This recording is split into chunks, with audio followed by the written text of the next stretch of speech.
Thank you. I'm a bit disappointed. I was pushing really hard to get this job, and it turned out that Obama elected someone else as the Ebola czar. I really wanted that position, but he explained that I was far more valuable in my present job, and he wanted to keep me on as venereal disease, as the venereal disease dictator. So I had to respect his wishes.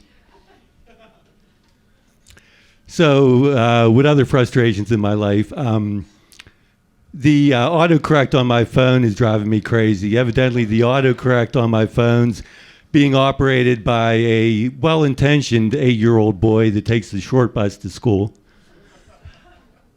And yeah, it's just completely frustrating. True story. The word texted becomes tested when I mean, what's more logical? You're texting, for God's sake. I mean, is the word texted more logical or tested? I mean, even a promiscuous gay teacher probably texts the word texted more than he does tested. And then I texted the word masturbation. It came up as Master Nation. I said, who the fuck am I, Adolf Hitler? No, I'm just a guy that likes to beat off, and I'm far too tired for world domination after that. All I'm seeking is a sandwich and a nap.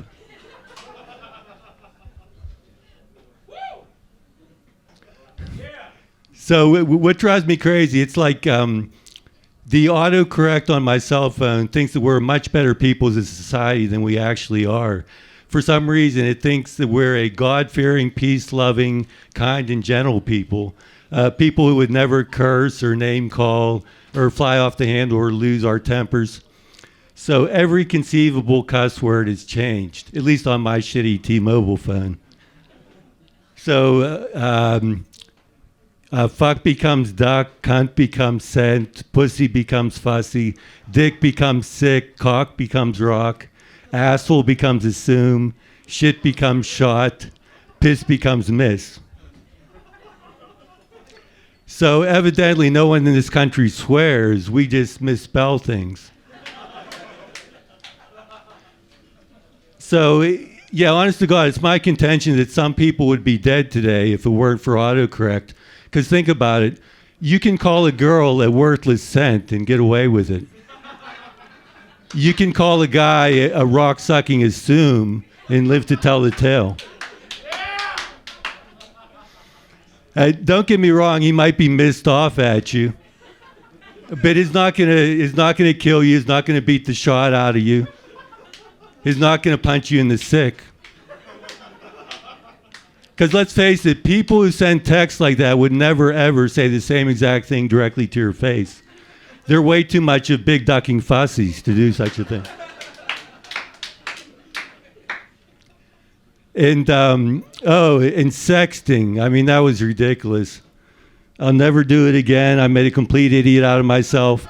The girl never spoke to me after that. I mean, who can blame her after things like, yeah, baby, I want to duck the shot out of you. Yeah, that's it. Suck that sick. Oh, yeah. I'm about to hum all over your fits. It's just embarrassing. So, I mean, getting a bit too old for sexting anyways. I guess God had a plan. So as you get a bit older, people look to you for wisdom. They seek your advice. They seek your counsel. Unfortunately, I'm not very bright, so the advice I have to give is more or less common sense, or dumb guy advice, if you will. But as women in this audience can attest to, there's an awful lot of dumb guys out there. So I'm sure this advice will come in handy for someone. So here's terrible mistakes I've made in the past that I beg you not to repeat.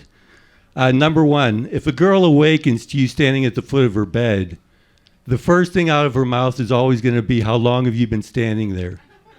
Every time, it never fails. Now, I don't know the right answer, but apparently 2 hours is a very, very wrong answer. Admitting to 2 hours while massaging a cramp out of your hand is even worse. This was before I found Jesus in my life. The girl screamed, the police threatened, the maid cursed. She cursed me out in Spanish over the terrible mess I made, kept on calling me pervertido, pervertido. I said, no, Lupe, it's Sean. Next. Leather vest, nipple clamps, assless chaps, they all make a statement. It's just not the statement that you want to make at a teaching interview. Looking back on things, I was just way too fucking determined to stay on unemployment. Needless to say, I did not get the job. The principal did offer me another position. I had to decline. No, sir, I do not wish to be disciplined, even if my bare ass might indicate otherwise. Next, if you get up in the middle of the night after a hard night of drinking to use the bathroom, and you begin by standing in front of the oval-shaped thing, that's good.